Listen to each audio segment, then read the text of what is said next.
The sky over Willow Creek, Indiana, had been a bruise of gray for days, heavy with rain that drummed against the rooftops like a mournful heartbeat. Inside the Carter family's modest two-story home on Elm Street, the air felt even heavier, thick with silence and unspoken grief. 12-year-old Jake Carter sat on the edge of his bed, his thin frame hunched, staring at the faded baseball poster peeling from his wall. His dark hair fell into his eyes, but he didn't bother brushing it away. What was the point? 3 weeks ago, his world had shattered, not just his bike, crumpled under the wheels of a speeding pickup truck, but something deeper, something he couldn't name. The accident had taken his voice. It happened on a Tuesday afternoon, the kind of ordinary day that shouldn't end in tragedy. Jake had been pedaling home from school, the wind tugging at his jacket, when the truck veered off Route 12. He remembered the screech of tires, the blinding headlights, and then nothing until he woke up in the hospital, his throat tight but silent. The doctors ran tests, CAT scans, MRIs, laryngoscopies, and found nothing wrong. Hysterical mutism, they called it, a rare psychological block triggered by trauma. Physically, his vocal cords were intact, but no matter how hard he tried, no sound came out. He'd sit there, mouth open, willing the words to form, Mom, Dad, help, but they stayed locked inside, a prisoner behind an invisible wall. His parents, Lisa and Tom, were wrecks. Lisa, a petite woman with tired blue eyes, hovered over him constantly, her hands fluttering like nervous birds. Jake, honey, just try one word, she'd whisper, her voice cracking as she squeezed his shoulder. Please. Tom, a broad-shouldered mechanic with calloused hands, paced the house, his frustration boiling over in sharp sighs and slammed doors. He's fine, Lisa, he'd snap, though his red-rimmed eyes betrayed him. The doctors said he's fine. But Jake wasn't fine, and they all knew it. The silence wasn't just his, it had swallowed the whole family, turning their once lively home into a tomb of lost conversations. The only one who didn't seem to care about the quiet was Max. Max was a mutt, a scrappy bundle of patchy brown fur and mismatched ears, picked up from the Willow Creek Animal Shelter 2 years ago on a whim. He looked like he needed us, Lisa had said then, smiling as Jake tossed a tennis ball to the gangly pup. Now, Max was Jake's lifeline. Since the accident, the dog hadn't left his side, curling up at the foot of his bed, trailing him to the kitchen, or just sitting there, watching with those deep, knowing eyes. Max didn't need words. He'd rest his head on Jake's knee, his tail thumping softly, as if to say, I'm here, kid. I've got you. Jake noticed it first on a rainy afternoon, about a week after he'd come home from the hospital. He'd been lying in bed, staring at the ceiling, his mind a tangle of frustration and fear. I'm never going to talk again, he thought, the idea sinking into him like a stone. His chest tightened, and he glanced at Max, sprawled on the rug by his desk. You're all I've got now, he thought, not expecting anything, just needing to feel less alone. Max lifted his head, ears twitching, and patted over. He climbed onto the bed with a grunt, pressing his warm, wiry body against Jake's side. Jake's breath hitched. It wasn't the first time Max had comforted him, but something about the timing felt different, almost like the dog had heard him. Downstairs, Lisa and Tom argued in whispers, their voices drifting up through the floorboards. We can't afford another specialist, Tom said, his tone sharp. The insurance is tapped out. Lisa's reply was softer, pleading. He's not getting better, Tom. We have to do something. Jake pulled his pillow over his head, trying to block them out. He didn't want to be their problem, their broken thing to fix. He just wanted to be normal again, to yell at his sister when she stole his fries, to laugh with his friends at school, to call Max's name and hear it echo through the backyard. But that Jake was gone, replaced by this mute shadow who couldn't even ask for a glass of water. The days dragged on, each one a repeat of the last. Lisa brought in trays of food he barely touched, mac and cheese, his old favorite, now tasteless. Tom tried to distract him with baseball games on TV, but Jake's eyes stayed fixed on the window, watching rain streak the glass. School was out of the question. The thought of facing his classmates, their pitying stares and awkward questions, made his stomach churn. He was trapped, not just in his house but in his own head, where every thought screamed but never escaped. Max became his anchor. The dog didn't judge, didn't push. When Jake sat on the back porch, wrapped in a blanket despite the chill, Max would sit beside him, nose twitching at the damp air. When Jake tossed a stick without thinking, muscle memory from better days, Max would fetch it, dropping it at his feet with a quiet huff. Good boy, Jake thought, wishing he could say it out loud.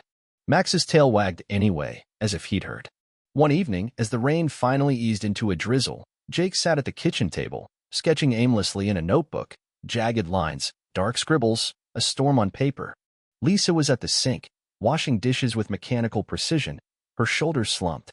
Tom was at the garage, working late again. Jake's pencil paused as he stared at Max, curled up by the fridge. I wish I could tell you how much I need you, he thought, the words heavy in his mind. Max's head snapped up, eyes locking with Jake's. The dog stood, stretched, and trotted over, resting his chin on Jake's knee. Jake's hand trembled as he scratched Max's ears, a shiver running through him. It wasn't just comfort this time, it was something more, something he couldn't explain. Upstairs, alone in his room that night, Jake lay awake, the house creaking around him. Max snored softly at his feet, a familiar sound that usually lulled him to sleep. But tonight, his mind wouldn't settle. What if I'm stuck like this forever? He wondered, fear clawing at his chest. What if I never talk again? Max stirred, lifting his head to stare at Jake in the dim glow of the nightlight. The dog's eyes were steady, almost piercing, and for a fleeting moment, Jake felt a strange calm wash over him, like Max was answering, "You're not alone. I'm here." He didn't know how or why, but that night, he fell asleep with a flicker of hope he hadn't felt since the accident. Maybe, just maybe, Max understood more than anyone realized. The rain finally broke over Willow Creek, leaving behind a damp, earthy scent that clung to everything. For Jake Carter, it was just another morning in his silent prison. He sat in the living room couch, knees pulled up, staring at the TV flickering with a muted cartoon he didn't care about. His parents had stopped asking him to speak. Lisa's pleas had faded into quiet glances, and Tom's gruff encouragement had turned to awkward pats on the back.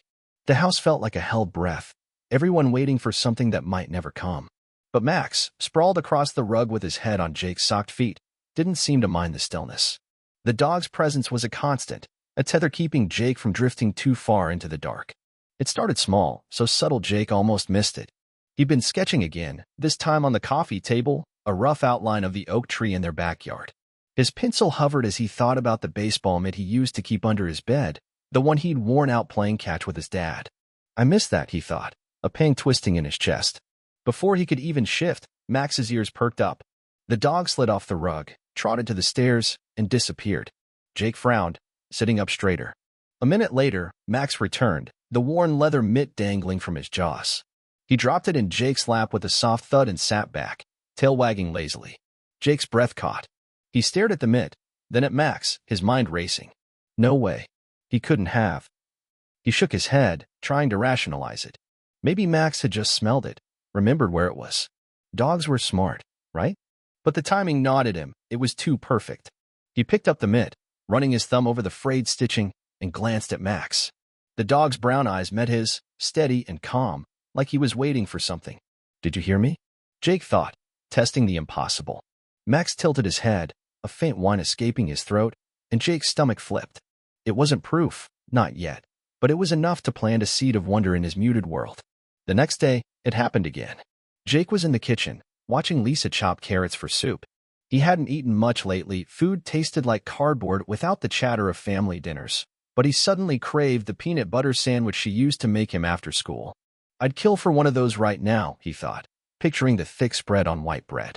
Max, lounging by the back door, stood abruptly.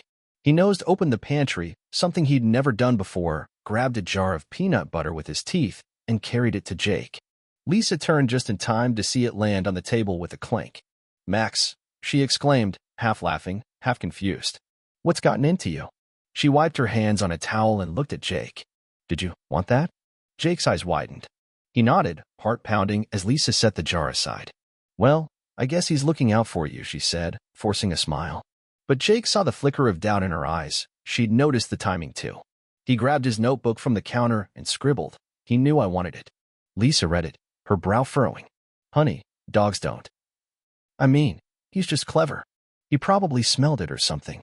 Her voice trailed off, unconvincing even to herself. Jake didn't push it, not then. But the incidents kept piling up, each one chipping away at his skepticism. One afternoon, he sat on the back porch, the air cool and crisp after days of rain. He thought about his old sketchbook, left upstairs, wishing he could draw the way the sunlight hit the wet grass. Max bolted inside without a sound, returning moments later with the sketchbook clenched in his jaws. Another time, late at night, Jake lay awake, replaying the accident in his head, the truck's horn, the crunch of metal. He squeezed his eyes shut, thinking, I just wanted to stop. Max climbed onto the bed, pressing his warm weight against Jake's side until the memories faded, replaced by the steady rhythm of the dog's breathing. By the end of the week, Jake couldn't deny it anymore. Max wasn't just guessing, he was responding. It wasn't tricks or training, it was something deeper, something that sent a shiver down Jake's spine. He started testing it, small things at first. Sitting in his room, he'd think, bring me my pencil, and Max would fetch it from the desk. Lie down, and Max would stretch out on the floor. Each time, the dog's reaction was instant, precise, like he was tuned to a frequency no one else could hear. Jake's silent world began to feel less empty. He had a voice, even if it was only in his head, and Max was listening. Lisa caught on too, though she didn't want to admit it. One evening, she found Jake in the living room, staring at Max with an intensity that made her pause. "What's wrong, sweetie?" she asked, sitting beside him. Jake grabbed his notebook and wrote, "He hears me." Not out loud. In my head. Lisa's smile faltered. She read it twice, then set the notebook down, her hands trembling slightly. "Jake, that's not how dogs work," she said, but her voice lacked conviction. She'd seen too much, the peanut butter, the sketchbook, the way Max seemed to anticipate Jake's every need. "Maybe he's just really in tune with you," she offered weakly. "You've been through a lot." Jake shook his head, frustrated. He wrote again, underlining the words, "He knows what I think." Lisa bit her lip, glancing at Max, who watched them with those quiet, knowing eyes. "Okay," she said finally, her tone cautious. Let's see what Dr. Harper thinks. She's coming tomorrow anyway." Jake nodded, relief mixing with unease. He didn't know what it meant, this thing between him and Max, but he needed someone to believe him. Dr. Emily Harper arrived the next morning, her usual clipboard in hand. She'd been monitoring Jake's condition for weeks, puzzled by the lack of progress or explanation for his mutism. "How's he doing?" she asked Lisa, setting her bag on the kitchen table. Lisa hesitated, then recounted the strange moments. The mitt, the peanut butter, the sketchbook. "Jake thinks Max is." Hearing his thoughts, she finished, her cheeks flushing. Dr. Harper raised an eyebrow, glancing at Jake, who sat with Max at his feet. "That's quite a claim," she said, her tone neutral. "Mind if I see for myself?" Jake's heart raced as she knelt beside him. "Jake, let's try something," she said, her voice calm but curious. "Don't move or signal. Just think about Max doing something simple. Maybe sitting up." Jake focused, picturing Max rising from his sprawl. Instantly, Max sat, his tail brushing the floor. Dr. Harper's eyes widened, but she kept her composure.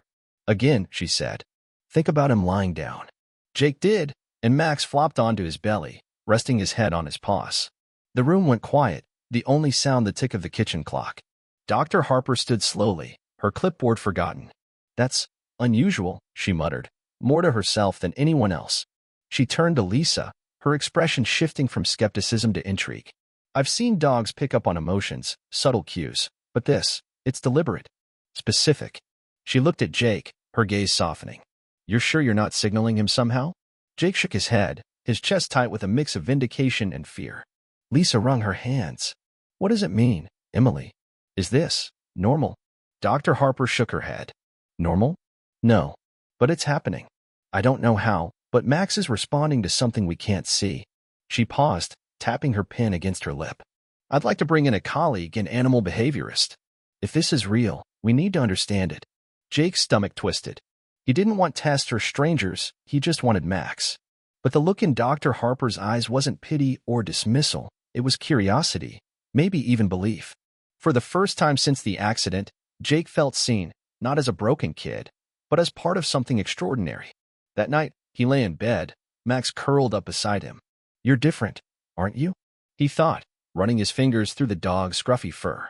Max sighed, a deep, contented sound, and Jake swore he felt an answer, not words, but a warmth, a presence. Whatever this was, it was real. And it was only the beginning. The air in the Carter house buzzed with an uneasy energy the morning Dr. Alan Kessler arrived. Jake watched from the living room window as a beat-up green Jeep pulled into the driveway, spitting gravel under its tires. The man who stepped out was wiry and gray-haired, with sharp eyes that scanned the yard like a hawk's. He carried a leather satchel slung over one shoulder and a clipboard tucked under his arm, tools of a scientist, not a savior. Jake's stomach churned. He didn't want this, didn't want Max turned into some lab experiment, but Dr. Harper had insisted. "He's the best in canine behavior," she'd said the day before, her voice firm. If anyone can figure out what's happening, it's Alan. Lisa fussed with the coffee pot in the kitchen, her hands shaky as she set out mugs. Tom leaned against the counter, arms crossed, his jaw tight. "This better not be a waste of time," he muttered, glancing at Jake. Max sat by Jake's feet, ears twitching at every sound, his scruffy fur brushing against Jake's jeans. The dog's calmness steadied him, but it couldn't erase the knot of dread in his chest. What if 𝐥𝐤𝐬 didn't believe them? What if he took Max away to study him? Jake scratched behind Max's ears, thinking, "You're not going anywhere." Max's tail thumped once, as if in agreement. Dr. Harper arrived minutes later, her usual clipboard swapped for a notepad. She greeted 𝐥𝐤𝐬 with a quick handshake and a murmured, "Thanks for coming on short notice." Then she turned to the Carters, her expression a mix of professionalism and barely contained excitement. "Jake, Lisa, Tom, this is Dr. 𝐥𝐤𝐬. He's worked with dogs all over the world, from search and rescue teams to therapy animals. If there's something unusual with Max, he'll see it." 𝐥𝐤𝐬 nodded, his gaze settling on Jake. "Heard you've got a special friend here," he said, his voice gravelly but not unkind. "Let's see what's what." They moved to the living room, where Lisa had cleared the coffee table. Jake sat on the couch, Max pressed against his leg, while the adults hovered around like nervous stagehands. 𝐥𝐤𝐬 set his satchel down and pulled out a small recorder, clicking it on. "For notes," he explained, catching Jake's wary look. "No cameras, no fuss, just us and the dog." He studied Max for a moment, scribbling something on his clipboard. "Ordinary mutt, by the looks of him. Shelter dog, you said?" Lisa nodded. 2 years ago. He's been Jake's shadow ever since." 𝐥𝐤𝐬 grunted, then knelt a few feet from Max. "All right, Jake. Emily says you think Max hears your thoughts. That's a big claim. I'm not here to doubt you. I'm here to test it." "Fair." Jake nodded, his throat dry. He clutched his notebook, the one he'd used to scribble pleas to his parents, but he didn't write anything now. He just wanted this over with. 𝐥𝐤𝐬 straightened, his tone brisk. "Let's start simple. Don't move, don't signal, just think about Max doing something. Say, giving me his paw." Jake's heart thudded. He glanced at Max, picturing the dog's scruffy paw lifting toward 𝐥𝐤𝐬. "Give him your paw," he thought, focusing hard. A heartbeat later, Max patted forward and raised his right paw, resting it in 𝐥𝐤𝐬's outstretched hand. The room went still. 𝐥𝐤𝐬's eyebrows shot up, but he didn't flinch. "Huh?" he said, lowering Max's paw. "Could be a fluke. Let's try again. Think about him fetching that cushion over there." He pointed to a faded blue pillow on the armchair. Jake swallowed, imagining Max trotting over and grabbing it. "Get the cushion." Max moved instantly, snagging the pillow in his teeth and dropping it at 𝐥𝐤𝐬's feet. Lisa gasped, her hand flying to her mouth. Tom shifted, his arms uncrossing. "What the hell?" he muttered under his breath. 𝐥𝐤𝐬's pen scratched across his clipboard, his face unreadable. "Interesting," he said, almost to himself. "One more.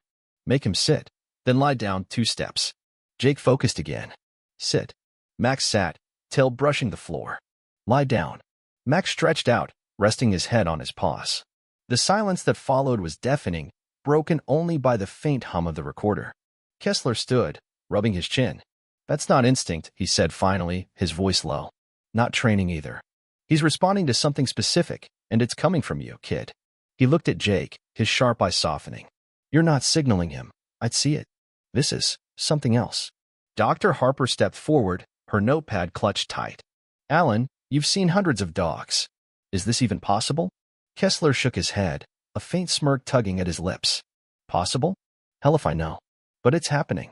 I've seen dogs' red body language pick up on stress, even sense seizures before they hit. But this..." He gestured at Max, who'd returned to Jake's side. "This is deliberate.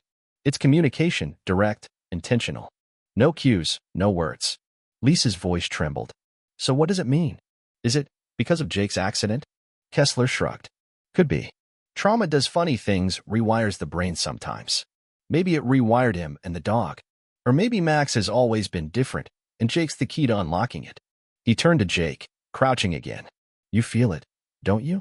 Like he's in your head." Jake nodded, his chest tight with relief. Someone believed him, really believed him. Tom cleared his throat, uneasy. "So what now? You gonna write a paper about this?" 𝐥𝐤𝐬 chuckled, a dry sound. "I could, but I'd rather understand it first. I'd like to run more tests, controlled ones. Nothing invasive, just observation. Maybe bring in a neurologist for Jake, see if there's a brainwave link." Dr. Harper nodded. I've got a contact at 𝐦𝐤𝐤𝐞. They've got equipment we could use, EEG, fMRI. If this is real, it could change everything. Jake's stomach dropped. Tests. Strangers. Machines. He gripped Max's collar, thinking, I don't want them touching you. Max whined softly, pressing closer, as if echoing his fear. Lisa noticed, her face paling. He's not a lab rat, she said sharply. Neither of them are.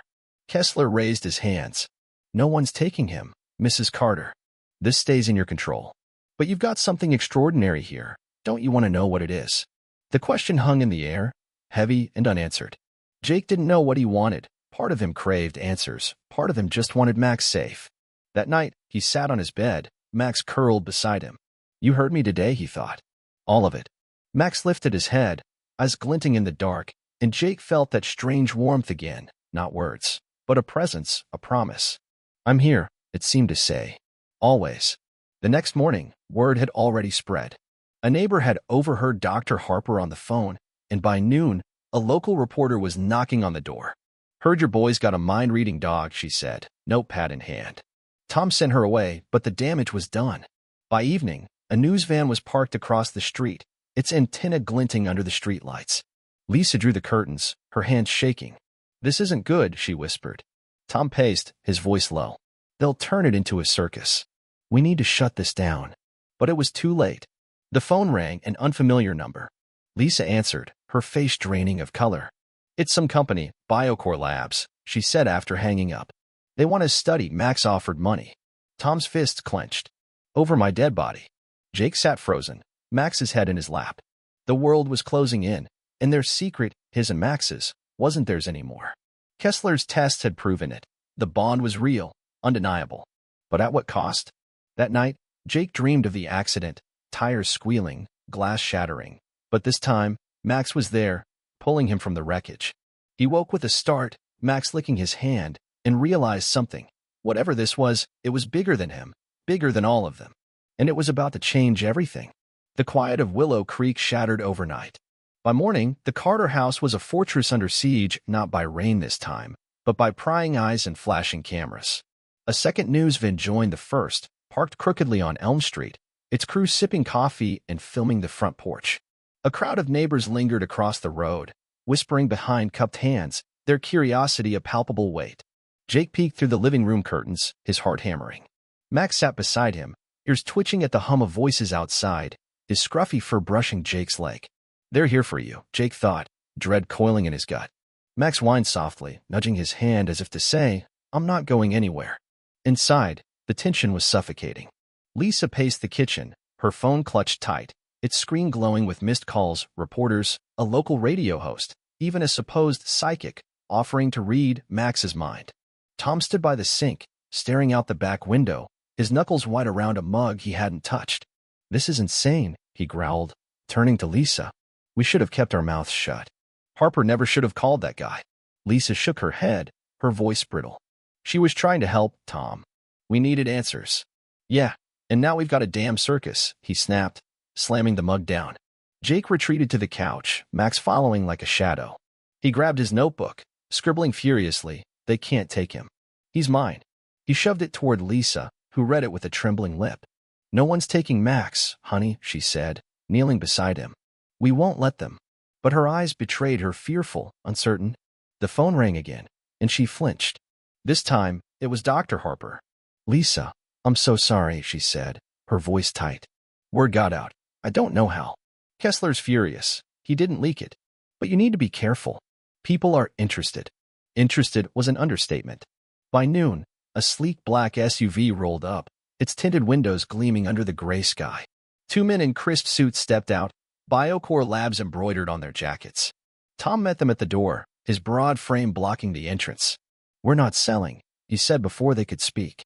The taller man, with slick-back hair and a salesman's smile, handed him a card. Mr. Carter, we're not here to buy.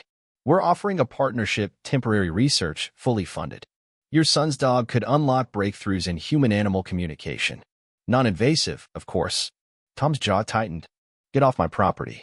The man's smile didn't waver. Think it over. We'll be in touch. The SUV left, but the threat lingered. That evening, a third van arrived, national news, this time. Miracle Mud of Willow Creek, blared the headline on their broadcast, complete with a blurry photo of Max from a neighbor's phone. Lisa turned off the TV, her hands shaking. "They're not going to stop," she whispered. Tom rubbed his face, exhaustion carving lines into his features. "We can't stay here. They'll keep coming, reporters, scientists, those biocore creeps.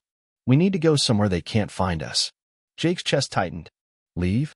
He looked at Max, who rested his head on Jake's knee. "I steady." "We'll be okay," Jake thought, hoping Max could feel it. The dog's tail thumped once, a faint reassurance. That night, the Carters made a plan. Tom's old hunting buddy had a cabin near Lake Michigan, off the grid, no address, no phone lines. "We'll pack light, leave before dawn," Tom said, his voice low. Lisa nodded, already pulling duffel bags from the closet. Jake didn't sleep, sitting vigil with Max, his mind racing. "They won't get you. I won't let them." The escape began at 3 a.m., the world still cloaked in darkness. They piled into the pickup, Tom at the wheel, Lisa shotgun, Jake and Max in the back. The engine sputtered to life, and they slipped out of Willow Creek, the news van silent and empty for now. Jake clutched Max's collar, the leather warm under his fingers, as the town faded behind them. For an hour, it felt like freedom, the highway stretching north, the stars piercing the sky. Max curled against Jake, his breathing steady, an anchor in the chaos. Then headlights flared in the rearview mirror, too close, too persistent. Tom cursed under his breath. "They're following us." Lisa twisted in her seat, her face pale. "Who?" "The news." Tom's grip tightened on the wheel. "Doesn't matter. Hold on." He gunned the engine, the truck rattling as it sped through the winding backroads. Jake's stomach lurched, Max shifting closer as the chase stretched on. The headlights gained, a black shape emerging, another SUV, its sleek lines unmistakable. Biocore, Jake thought, panic clawing at him. "They found us." The road narrowed, trees looming on both sides. Tom took a sharp turn, tires squealing, but the SUV stayed on them, relentless. "We can't outrun them," Lisa said, her voice breaking. Jake leaned forward, thinking, "We have to lose them, Max." The dog's ears perked, as if he understood. Then, chaos, a deer darted across the road, its eyes glinting in the headlights. Tom swerved, the truck fishtailing, and plunged off the embankment. The world tilted, metal groaned, glass shattered, and Jake's scream lodged in his throat as they crashed into the ravine below. Pain bloomed in Jake's head as he came to. The truck tilted against a tree, its hood crumpled. Lisa groaned in the front, blood trickling from her forehead. Tom fumbled with his seatbelt, cursing. Max whimpered beside Jake, a gash on his flank staining his fur red. Outside, footsteps crunched, men's voices, clipped and urgent. "Get the dog," one barked. The back door wrenched open, and a gloved hand reached for Max. Jake lunged, grabbing Max's collar, thinking, "No. Stay with me." Max snarled, snapping at the hand, and the man recoiled. "Kid's awake," another voice said. "Leave him, the dog's what matters." Jake's vision blurred, fear and rage surging through him. He scrambled out, dragging Max with him, and stumbled into the woods. Branches clawed at his face, his sneakers slipping on wet leaves, but he didn't stop. Max limped beside him, blood dripping, his breathing ragged. Behind, shouts echoed, Biocore's men, closing in. Jake's legs burned, his lungs screaming, until he tripped, tumbling down a slope with Max in his arms. They landed in a clearing, the full moon casting a silver glow. Jake's chest heaved as he held Max, the dog's weight heavy against him. "Don't leave me," he thought, tears stinging his eyes. Max's eyes met his, dim but steady, and Jake felt a warmth, a flicker of strength, like Max was holding on for him. The shouts grew faint, the men hesitating at the edge of the woods, as if something unseen pushed them back. Jake clung to Max, whispering in his mind, "You're all I have." The threat was real, closer than ever, and their bond, tested and proven, was the only thing keeping them alive.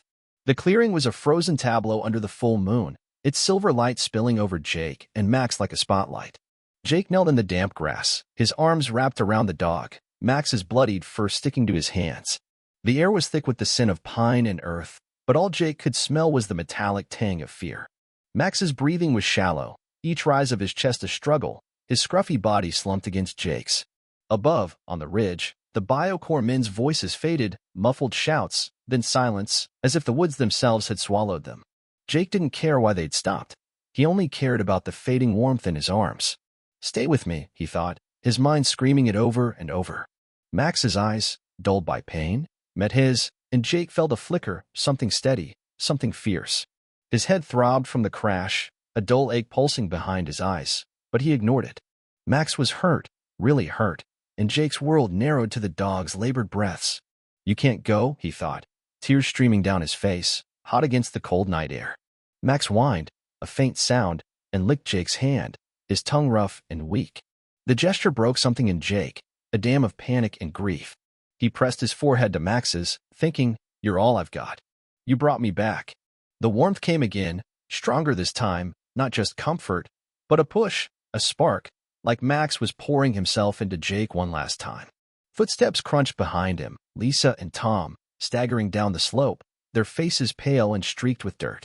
"Jake," Lisa cried, dropping to her knees beside him. Her hands hovered over Max, trembling. "Oh God, he's hurt, Tom. We need to." Tom crouched, his voice hoarse. "He's bad, Lise. We've got to get them both out of here." He reached for Jake, but Jake shook his head, clutching Max tighter. "No. He stays with me." Max's tail thumped once, weakly, as if agreeing. The woods were silent now, the threat gone, or stalled, but the danger wasn't over. Max's eyes fluttered, his strength slipping away. Jake's chest heaved, a sob choking him. "You saved me," he thought, remembering every moment, the mitt, the peanut butter, the night terrors Max had chased away. "You heard me when no one else could." The spark flared again, and Jake felt it, a pull, a connection so deep it hurt. He didn't know how, but Max had been with him in the silence, a voice when his own was gone. And now, Max was fading. "Jake, honey, we've got to move," Lisa said, her voice breaking. She touched his shoulder, but he flinched, his mind racing. "I can't lose you." Max's head rested heavier on his lap, his breathing slowing to a whisper. Jake's hand shook as he stroked the dog's fur, desperation clawing at him. "Don't go. Please." The spark flickered, dimming, and then something snapped. A memory surged, the accident, the truck bearing down, the darkness that followed. But this time, Max was there, a shadow in the void, barking, pulling him back. "You were there," Jake realized, his heart pounding. "You never left." The realization hit like a thunderclap, and with it came a rush, a raw, primal need to fight the silence that had trapped him. Max's eyes locked with his, steady even as they dimmed, and Jake felt the push again, stronger, urgent. "Say it," it seemed to urge. "Say it now." Jake's throat tightened, the wall inside him trembling. He opened his mouth, willing the sound to break free, and with everything he had, he screamed, "Max." The word tore from him, ragged and real, echoing through the clearing. Lisa gasped, her hands flying to her mouth. Tom froze, his eyes wide. Max's ears twitched, a faint wag of his tail, and Jake sobbed, the sound pouring out of him, his voice, lost for weeks, alive again. "Max, don't go," he cried, the words spilling free, each one a shard of glass and a lifeline. The wall was gone, shattered by the bond he hadn't fully understood until now. Max hadn't just heard his thoughts, he'd carried Jake through the darkness, giving him back what the accident had stolen. Max's head sank, his eyes closing, and Jake felt the spark fade, not into nothing, but into him. The dog's breathing stopped, his body still against Jake's, and a quiet settled over the clearing, heavy and final. Jake buried his face in Max's fur, wailing, "You saved me. You saved me." Lisa wrapped her arms around him, sobbing into his hair. Tom knelt beside them, tears streaming down his weathered face, his hand resting on Max's still form. "He's a damn hero," Tom choked out, voice thick with pride and loss. The moon watched, unblinking, as the Carters held each other, Max's sacrifice a silent hymn between them. Hours later, when dawn broke, soft pinks and oranges bleeding into the sky, Tom carried Max's body back to the wrecked truck.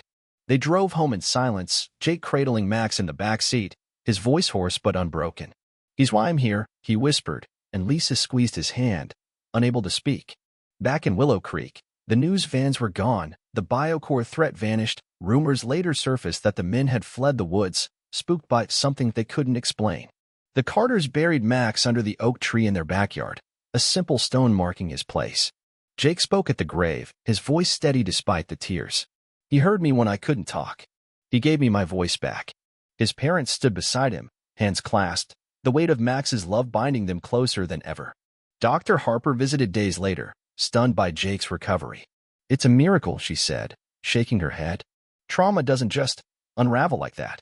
But Jake knew it wasn't a miracle, it was Max.